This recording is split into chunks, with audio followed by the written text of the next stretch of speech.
Well, hello everyone, and welcome to the Four Persons. Wanted to overgo talk about something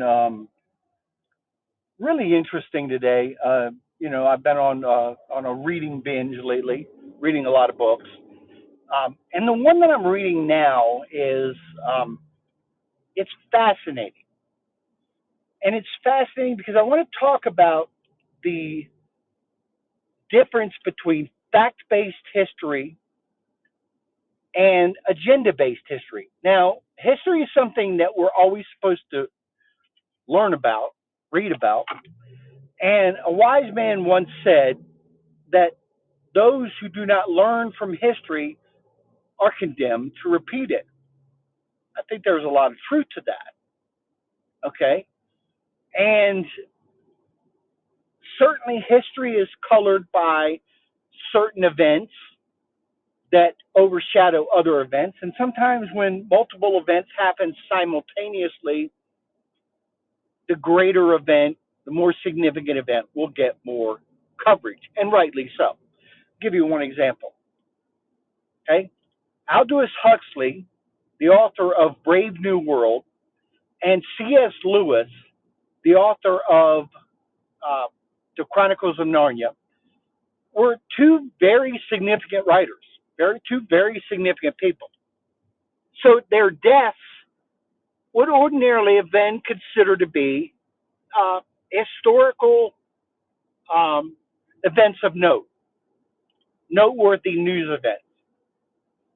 Well, unfortunately for both of those gentlemen, they died on November 22nd, 1963, and thus their deaths were overshadowed by the death of President John F. Kennedy. Now, I don't have any problem with that. I think historically, obviously the death of John F. Kennedy was the greater news event of that day. And I understand that. But what about if the opposite happens? What about if you have two historical events that happen on the same day, and the one that was much greater is the one you've never heard of? Wouldn't that be astounding? Well, I'm going to ask the audience who's listening if you've ever heard of the Great Peshtigo Fire. And I will guess that the overwhelming majority of the audience of this program has never heard of it. But I'll bet you've heard of the Great Chicago Fire. Bet you've heard about that. That was taught in school. You learned about the Great Chicago Fire of 1871. And I'm not downplaying the Great Chicago Fire of 1871. It was a disaster. It burned approximately 3 square miles of area, and it killed about 300 people. So it was a tragedy. There's no getting around that. The ironic thing, though, is that the Great Peshtigo Fire, happening in about the same area of the country, the Midwest, happened on exactly the same day, October 8th, 1871. The same day. And it killed 8 times as many people, and it burned 800 times as much land. And yet you've heard about the first, and you haven't heard about the second. Is there a reason behind that?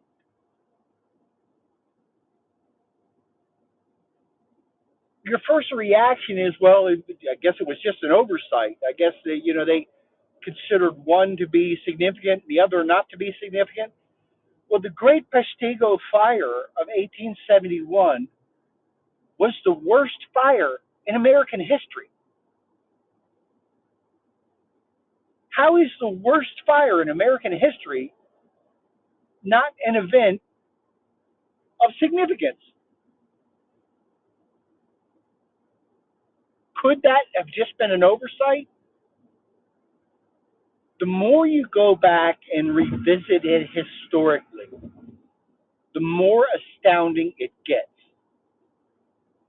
Because wildfires are not a phenomenon in the United States of the last 50 years, especially the last 30 years. Okay?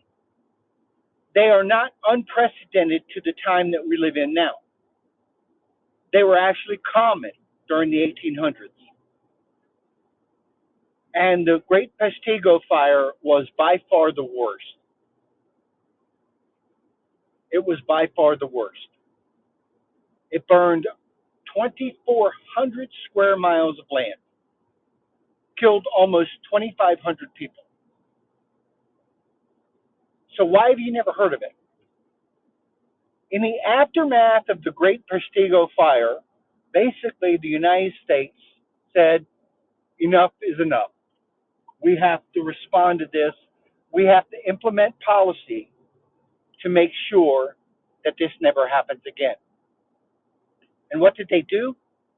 They implemented forestry policies such as undercutting, or as the common idiom of the day came to be known, fighting fire with fire, basically creating a firewall. Okay, and strategically using reservoirs to extricate water in order to combat these events. So then the United States government decided that if they wanted to implement this as the policy of the United States, that this would be the way that they would implement this. They sold it to the American people under the guise of creating the U.S. Forestry Service and instituting the policy, starting with primarily Teddy Roosevelt was the first to really amp this up, using the federal government to buy up land, dedicate that land as national parks, and basically implement this strategy of cordoning off these areas to prevent these fires from becoming this widespread threat. Now, I know Teddy Roosevelt came significantly after the Peshtigo fire, but it was still being used as the impetus. This was the historical event that we were trying to learn from, and those policies were put in place. Well, lo and behold, starting around the 1970s, environmental extremists, under the guise of protecting the environment, started to move U.S. policy in the opposite direction. We can't undercut. We can't clear cut. We can't draw water out of these reservoirs because we've got to protect this fish, this cricket, this frog, what have you. And they basically made these lands off limits to clear cutting. Okay? Well, in order to push that policy through, they had to downplay the lessons that we learned in the aftermath of the Peshtigo fire. Basically, pretend like it didn't even happen. And when I was in high school, it's amazing. I remember a line from a Paul Simon song. When I look back at all the crap I learned in high school, it's a miracle that I can think at all. It's amazing that I can think at all. It's so true. When I was in high school in the 1970s and 1980s, they were pushing this environmentalist crack.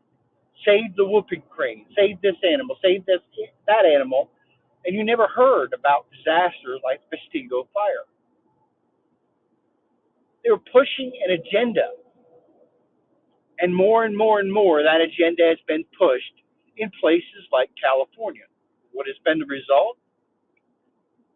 The predictable result has been that you would have these huge fires, such as we've seen over the last 30 years or so, in places like California, burning up millions of acres of land, displacing tens of thousands of people, costing untold property damage and loss of human life, and, ironically enough, displacement and killing of animals, which is exactly what the intention was to protect. So when we hear about the Chicago fire, but we don't hear about the Prestigo fire, is that history based on facts, or is it history based on an agenda? 300 lives were lost in the Chicago fire.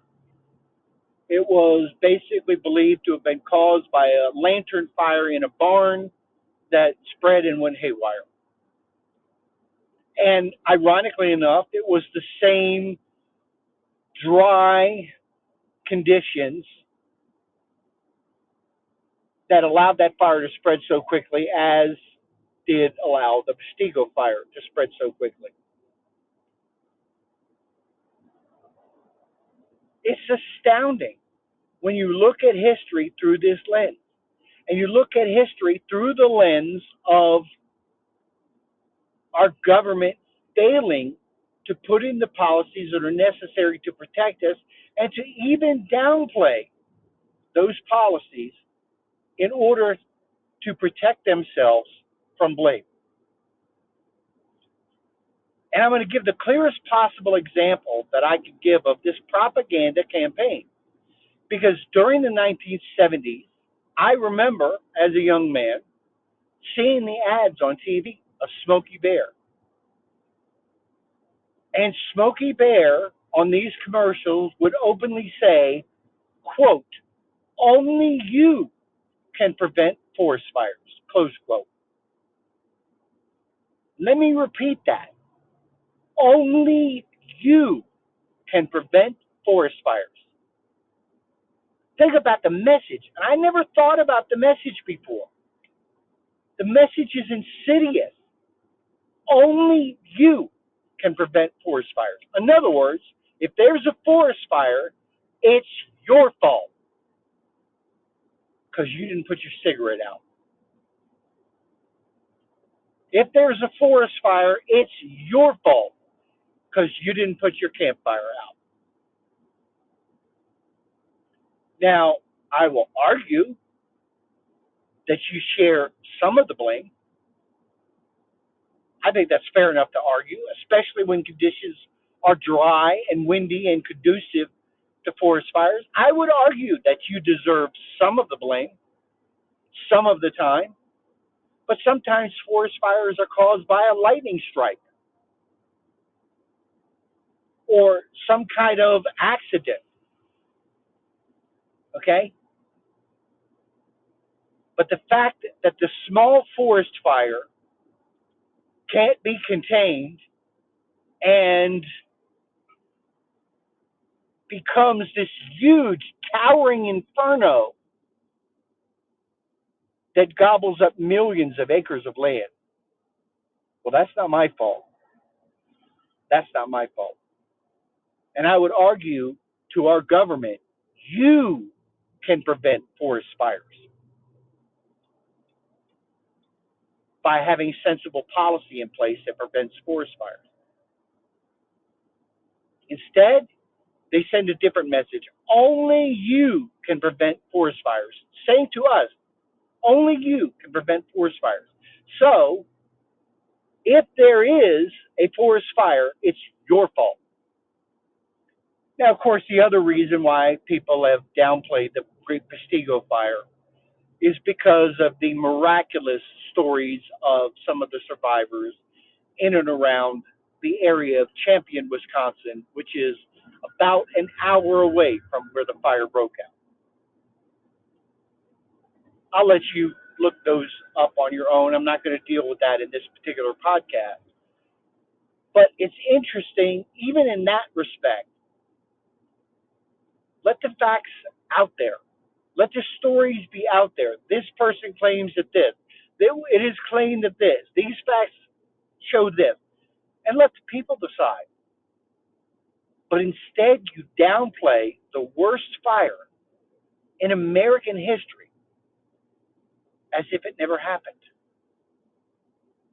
Had I not been specifically investigating the miraculous events surrounding the city of Champion, the town of Champion, Wisconsin, I would have never found out about this disaster. Not one of the worst fires in American history, the worst fire in American history. In fact, if you ask the average person based on what they've heard historically, what was the worst fire in American history, they might say the Great Chicago Fire, just based on what they've heard, based on what they've read in their textbooks. And yet it's not even the greatest fire of the same day. And take this as a lesson because we're implementing the same policies now that led to that fire. And the inevitable result is that we're going to have more disasters, more costly disasters than that fire. This is predictable. This is what happens when bad ideology becomes public policy. Disaster follows. Disaster follows. And we can see that in so many facets of our society. We can see that in so many facets of our society where bad ideology becomes public policy to disastrous results and to the destruction of human life. The Great Prestigo Fire of 1871. And now you know the truth. God bless you and thank you for listening to The Four Person.